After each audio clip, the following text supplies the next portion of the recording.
Governo promete se adia ponte e a fronteira terrestre. Ligação entre Timor-Leste e a nação vizinho Indonésia e a semana ninhalaran.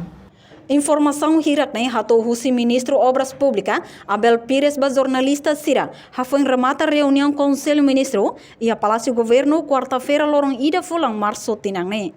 Ministro Obras Públicas Abel Pires hateteng fenômeno udang ho aning nebe sobu ponte ia dalang entrada fronteira entre Timor-Leste e Indonésia. Então governo ruane ia ona coordenação atu hadia ponte refere hahu ia semana oin.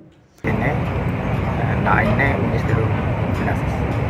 Então, a responsabilidade do Ministro Finanças, uma ideia, kami cooperar com kami apoio sida si desenho, o desenho a partir referente ao ADN, por semana conduqueiras, ao coordenação diretor executivo do ADN, e sida promete que dentro de semana verificação saiu Governante ne considera ne projeto emergência, tamba ponte ne bebê icona at, tamba ne ADN precisa verificar dados soto, depois lorba Ministério Finanças para halo tenderização.